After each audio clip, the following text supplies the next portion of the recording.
Hola, mi nombre es Laura Bañuelos Flores y voy a hablar sobre la resistencia bacteriana y las estrategias que se han creado para combatir este problema. Esta presentación está basada en el artículo por Ixel Cedillo Torres y Antonio Ibarra García, titulado La terapia antivirulencia como una estrategia contra bacterias multidrogorresistentes, que fue publicado en el 2020. Bueno, para empezar tenemos que hablar de lo que es la resistencia antimicrobiana. Este creo que es un tema bastante recurrente últimamente y creo que todos lo conocemos o hemos oído hablar de él, pero voy a explicarlo un poco más a fondo. La resistencia antimicrobiana se define como la habilidad de los microorganismos para resistir los efectos de uno o más agentes antimicrobianos a los que originalmente era sensible. Estas bacterias pueden sobrevivir concentraciones de antibióticos que inhiben o matan a otras especies de la misma especie. Por mucho tiempo, los antibióticos han sido el método principal para combatir las infecciones bacterianas. Su introducción en la práctica clínica fue una de las intervenciones más importantes para el control de las enfermedades infecciosas. Los antibióticos han contribuido en la reducción de la morbilidad y mortalidad en humanos y también en animales.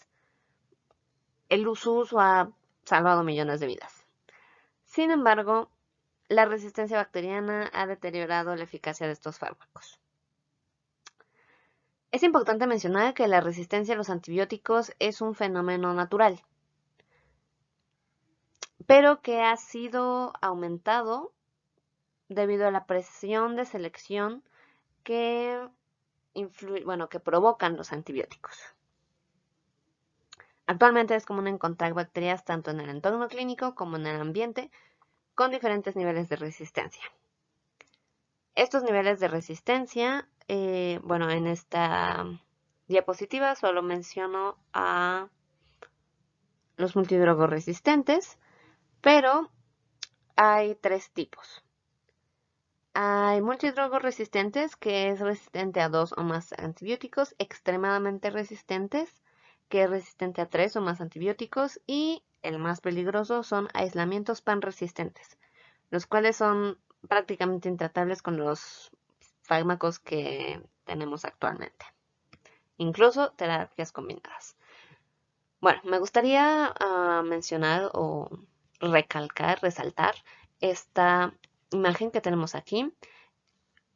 Podemos ver cómo ha ido aumentando la resistencia a los antibióticos. Penicilinas, tetraciclinas, macrólidos. ¿Cómo es que comenzó la identificación de la resistencia cuando se descubrió el antibiótico y la identificación de su resistencia? Cada vez va siendo más corta y han pasado 30 años desde la introducción de un nuevo antibiótico al mercado. Ahora, ¿cómo es que llegamos a estos niveles de resistencia? Tenemos que considerar para esto el entorno clínico y también la contaminación ambiental. El uso de antimicrobianos no se limita solamente a las personas que están enfermas, sino que también se utiliza de forma profiláctica, y como mencioné, tanto en humanos y como en animales. Bueno, al revés, lo siento. Incluso están presentes en productos como jabón de manos, pasta de dientes, todo este tipo de cosas. Y como dije, también se ocupan en los animales para alimentar el ganado y aumentar sus tasas de crecimiento. Desafortunadamente, este uso generalizado ha aumentado la resistencia a los antibióticos, tanto en reservorios humanos como animales, y en el medio ambiente. Incluso en bacterias que pues antes no eran el objetivo de los fármacos. Pero bueno, antes de pasar a la parte del medio ambiente, tenemos que recalcar el entorno clínico que obviamente contribuye ampliamente al desarrollo de resistencia a los antibióticos. Los problemas en el entorno clínico que causan resistencia a los antibióticos es, por ejemplo, la mala identificación y fenotipicación de cepas que lleva a la aplicación de un tratamiento incorrecto. Y al aplicar medicamentos no apropiados para vencer las bacterias que están provocando alguna enfermedad, estas pueden adquirir resistencia.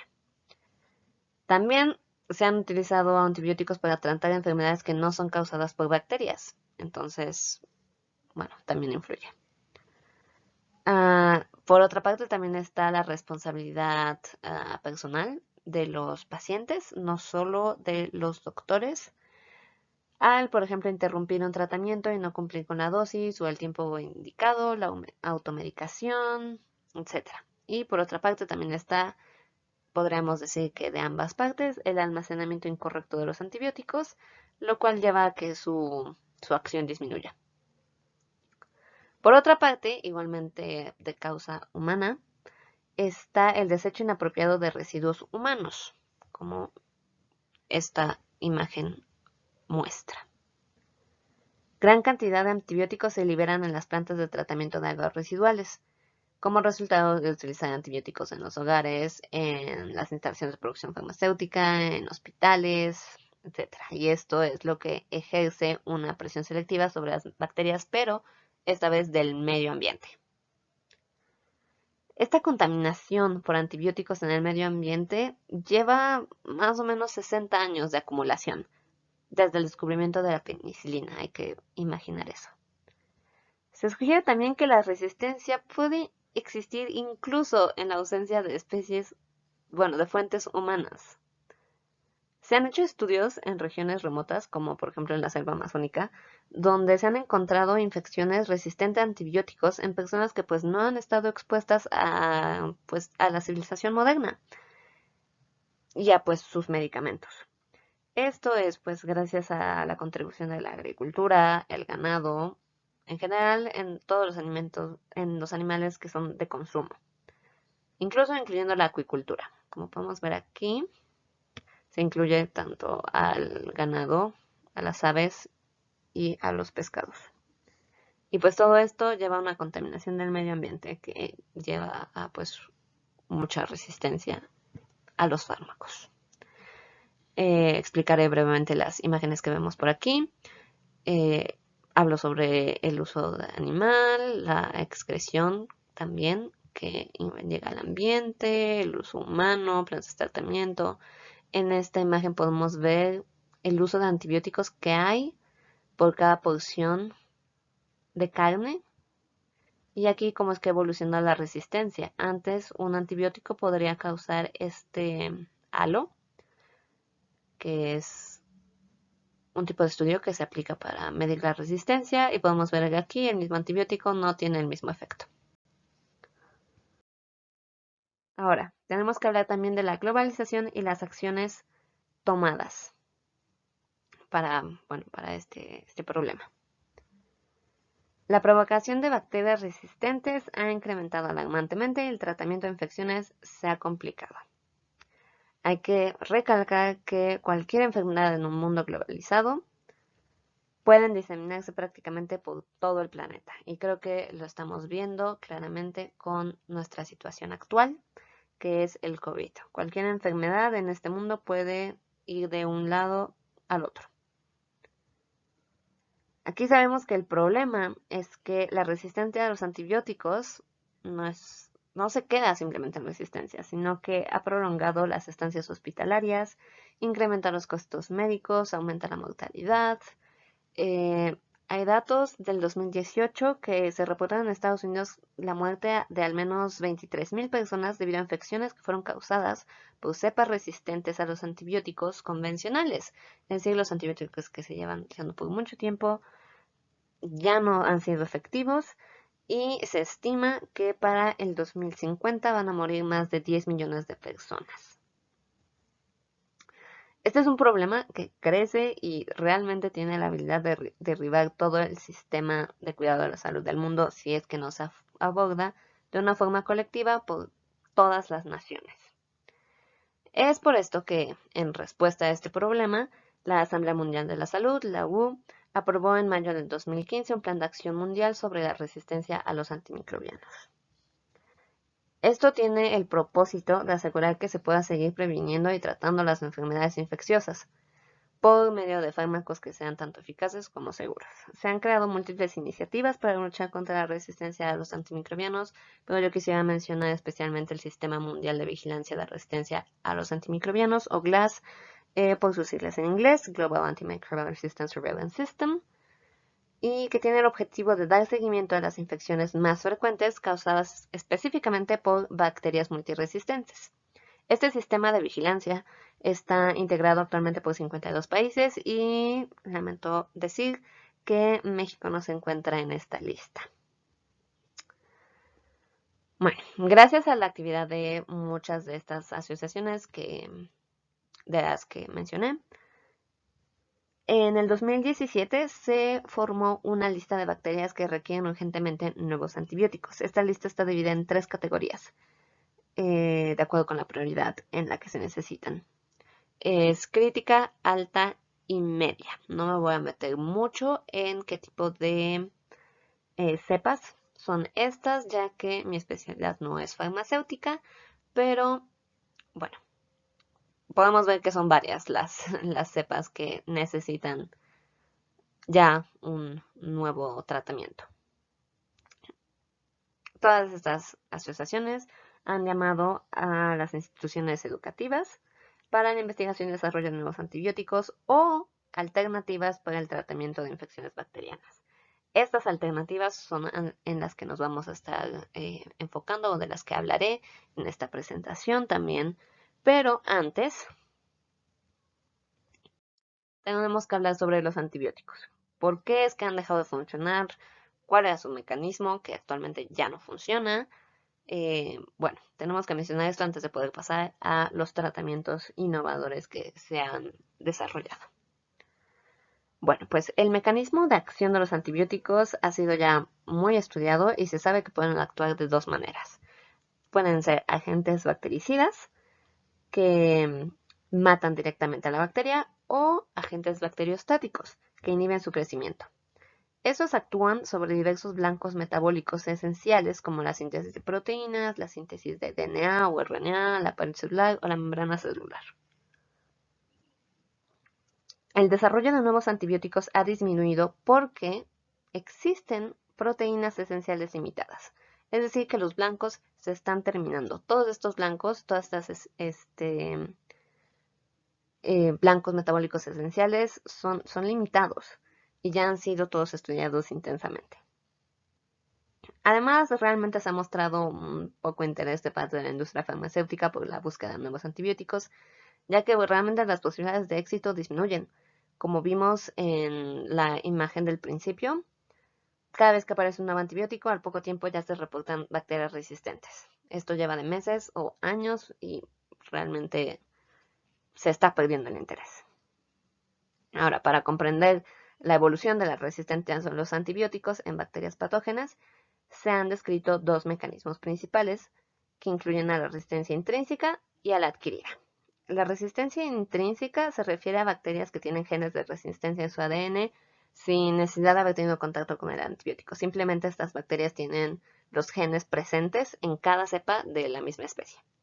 Ahora, la resistencia adquirida es la que nos interesa y se refiere a mutaciones que codifican para el sitio blanco del antibiótico. Y esto ocurre puede ser por errores de replicación, por influencia de mutágenos o por transferencia horizontal de genes. Bueno, aquí en esta imagen está en francés, pero me parece que es comprensible.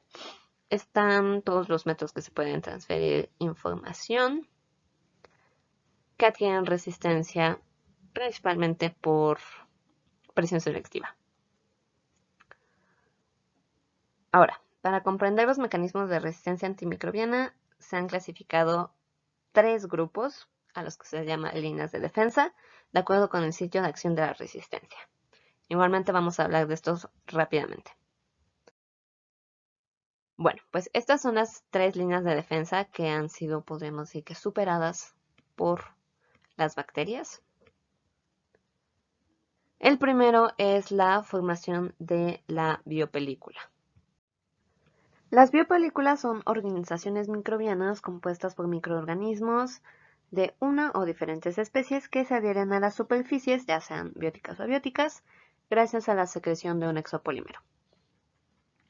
Comparten varias características como heterogeneidad, capacidad de comunicación intercelular y resistencia antimicrobiana, que es el problema aquí.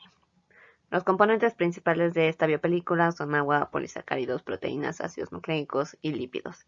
que en conjunto proporcionan estabilidad y la adhesión y conexión de las células. La capacidad que presentan algunas bacterias para formar biopelículas es lo que permite que el patógeno se proteja de la respuesta inmunológica del hospedero y de la actividad de los antibióticos. La dificultad que se ha presentado para contrarrestar infecciones que son causadas por bacterias que pueden formar biopelículas es la penetración restringida de los agentes antimicrobianos. La biopelícula excluye por tamaño a las moléculas por interacciones electrostáticas, con interacciones hidrofóbicas, la degradación de estos compuestos por acumulación de enzimas, etc. El punto es que los antimicrobianos no logran pasar por la biopelícula. Y además, estas se pueden esparcir, como podemos ver en el ciclo de la formación de la biopelícula. Se adhieren, forman microcolonias, maduran la biopelícula, se dispersan. Es una línea de defensa. La segunda línea de defensa es la pared y la membrana celular. Creo que igualmente todos sabemos que la principal función de la pared celular es mantener la forma de la célula y la de la membrana es intercambiar nutrientes y moléculas de señalización con el medio en el que está. Así como también generar un gradiente electroquímico que va a participar en varios procesos metabólicos. Ambas estructuras son bastante importantes como sitios blancos de compuestos antimicrobianos, por lo que alguna modificación en la estructura de estas barreras puede contribuir a limitar la penetración o la acción de estos agentes. También es importante mencionar las bombas de flujo, que serían estas, que son capaces de transportar agentes antimicrobianos que ya han entrado a la bacteria y lo transforman del citoplasma al medio. Y pues todo esto confiere resistencia. Son otra vez una barrera, una línea de defensa. La tercera línea de defensa, la última línea de defensa, es la regulación genética, que me parece es la más fuerte. Cuando los antimicrobianos han pasado las otras dos barreras, aún las bacterias pueden evadir la actividad de estos antibióticos. Hay mecanismos que ocurren dentro de la célula, como la alteración de los sitios blancos, la producción de agentes antagonistas, cambios en la regulación de expresión de genes. Básicamente se puede regular la bacteria por sí misma para evitar la acción de los antibióticos.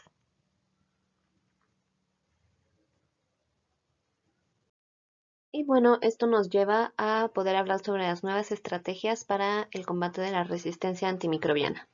Como ya se mencionó, el interés en la producción de nuevos antibióticos ha disminuido dramáticamente. Y bueno, esto es porque se estima que el estudio de nuevos antibióticos requiere un tiempo de aproximadamente 10 años y una inversión inicial de 800 millones de dólares. Todo esto sin la certeza de que sean aprobados y lleguen al mercado, como ya lo había mencionado.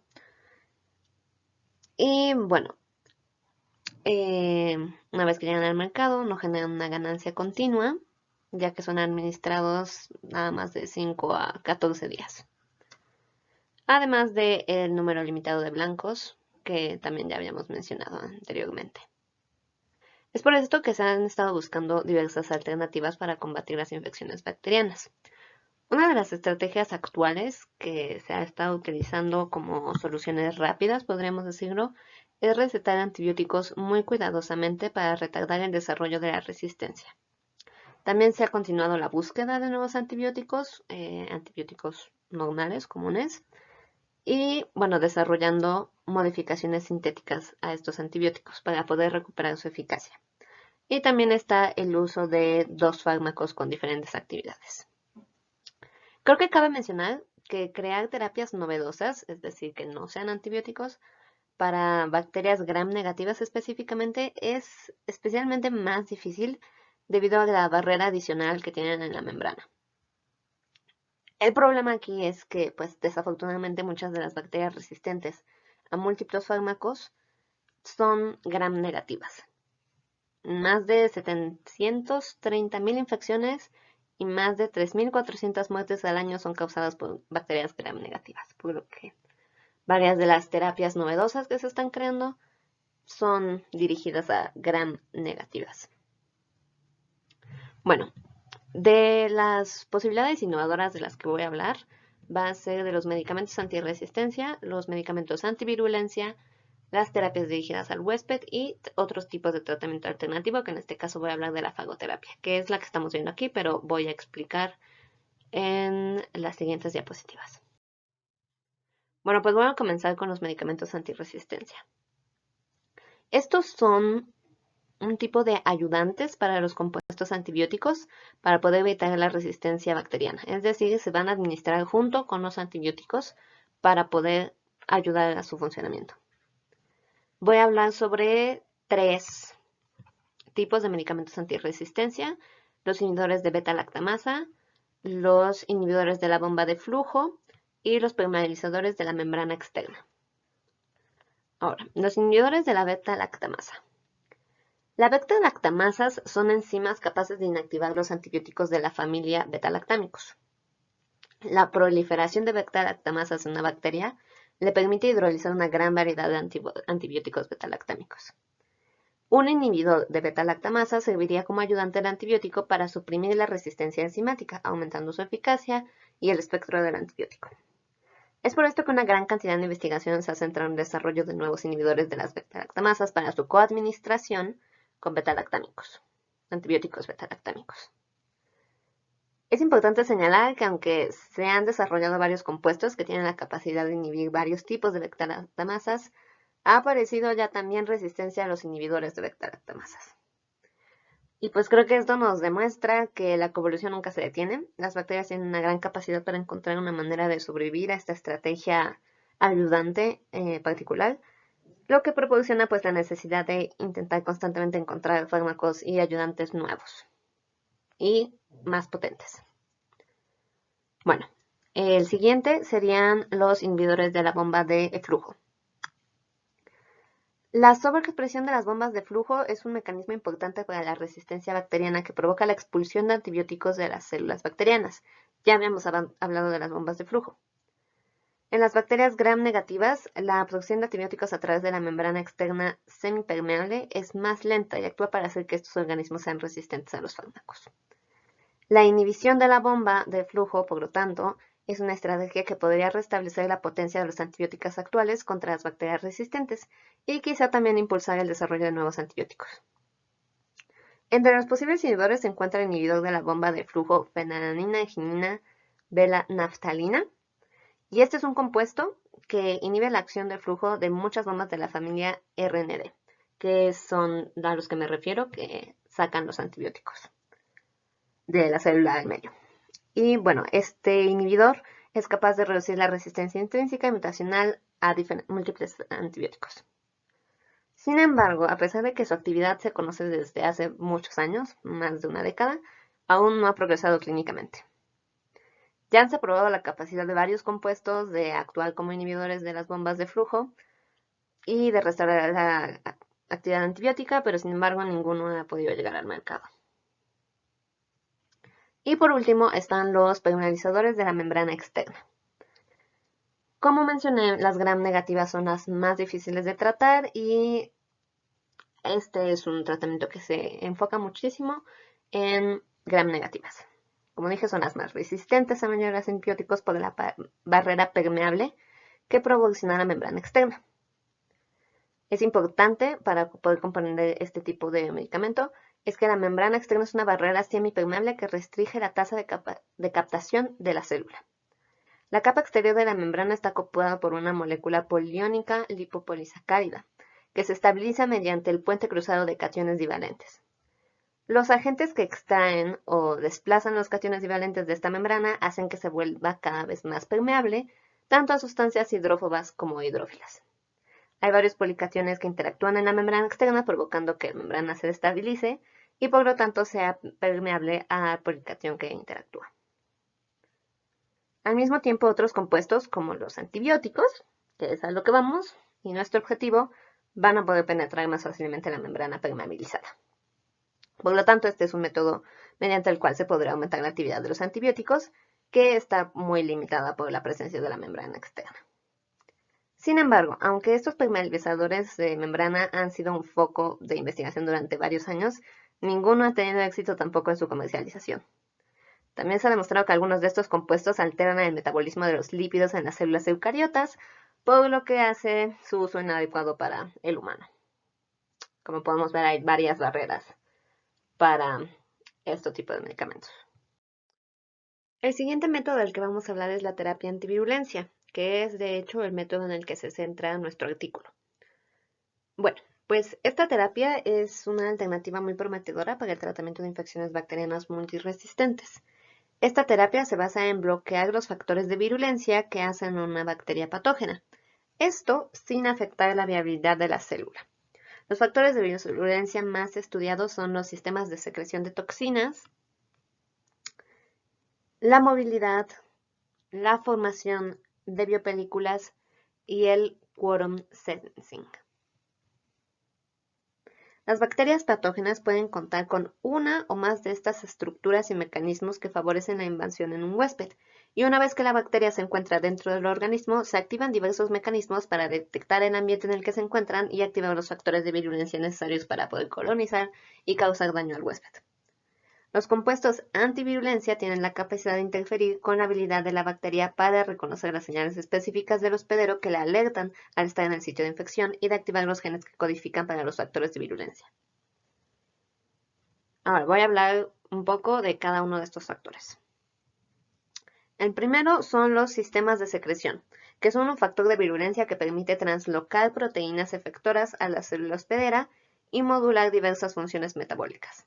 Se ha estudiado especialmente el sistema de secreción tipo 3, ya que está presente en diversas especies de bacterias gram negativas. Este sistema se activa cuando la bacteria se encuentra en contacto con la célula hospedera y de diversas proteínas, llamadas efectores, son secretadas por el poro formado en la membrana de la célula hospedera por las proteínas translocadoras. Estos efectores inducen modificaciones en las células del hospedero para facilitar la internalización, la invasión y la adaptación de la bacteria dentro de ella. También pueden inducir necrosis, apoptosis y atenuación del sistema inmune.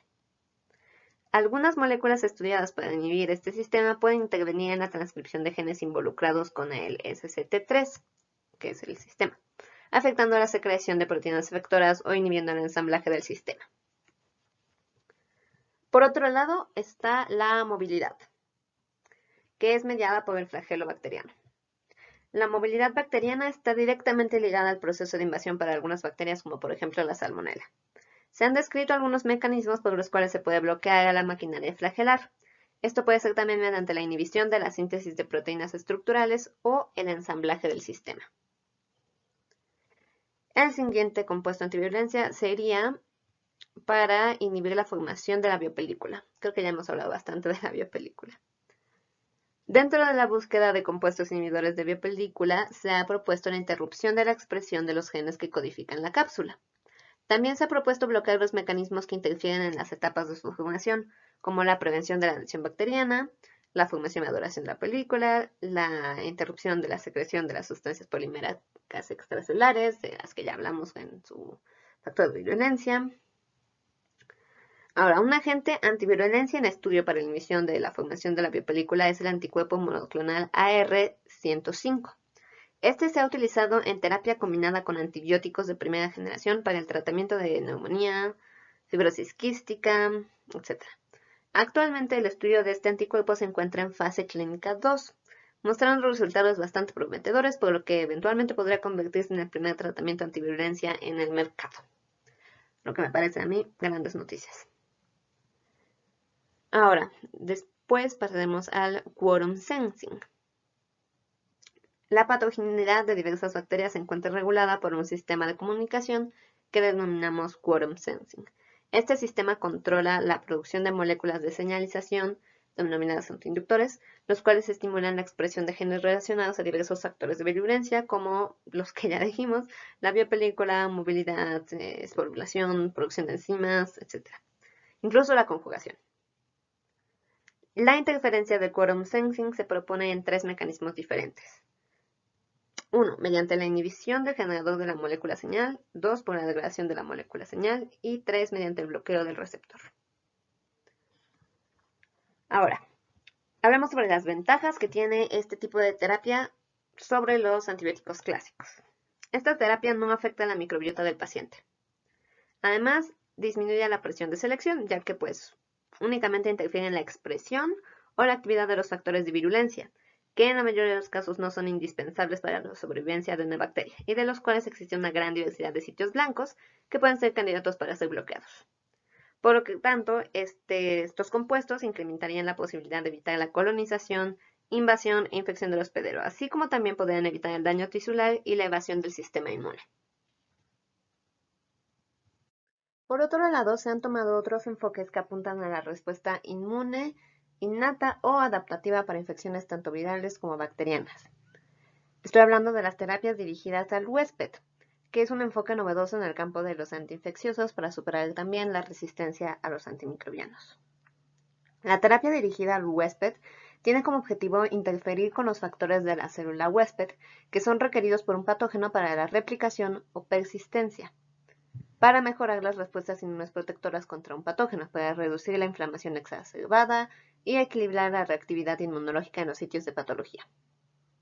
Estos tratamientos son muy prometedores para el tratamiento selectivo y sintomático de las enfermedades infecciosas.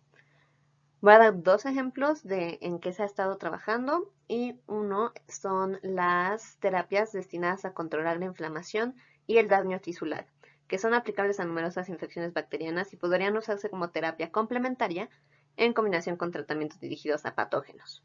O sea, esta terapia trataría tanto con el huésped contra los patógenos. La mayoría de las vías involucradas en la inflamación se conocen bien y los medicamentos ya están disponibles, de hecho. En consecuencia, la mayoría de los fármacos que aún están en ensayos clínicos actualmente entran en esta categoría.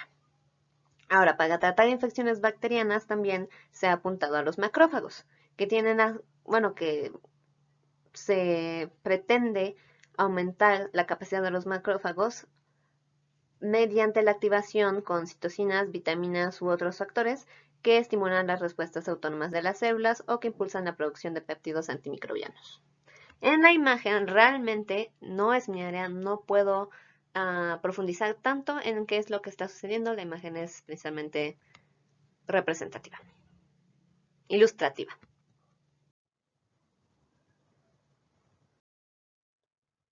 Y ya para terminar, este sería el último tratamiento del que voy a hablar.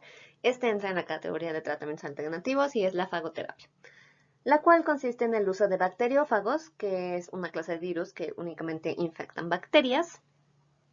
Y bueno, los fagos, como cualquier virus, al entrar en contacto con la superficie bacteriana, inyectan su material genético, el cual se va a replicar posteriormente.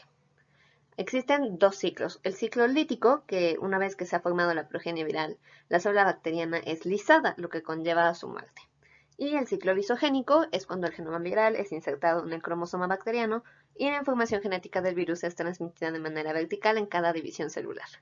Para esto, se ha estudiado la aplicación del sistema CRISPR-Cas para detectar los genes de resistencia a los antibióticos e inactivarlos. Ahora, esta terapia sería muy específica debido a que cada tipo de bacteriófago infecta un determinado género bacteriano. Entonces, esa es la dificultad que se ha presentado con este tratamiento.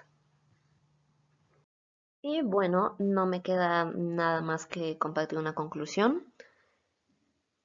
Y bueno, me parece que el desarrollo de estas nuevas estrategias ha sido a consecuencia del comunicado por parte de la OMS a la innovación y desarrollo de nuevos fármacos para combatir las infecciones bacterianas causadas por cepas resistentes a los antibióticos. Esto es positivo ya que el impacto de nuevas estrategias ha resultado de gran impacto y si bien aún nos queda un largo camino por explorar, las terapias innovadoras tienen una gran oportunidad de eventualmente ser utilizadas en conjunto con los antibióticos convencionales.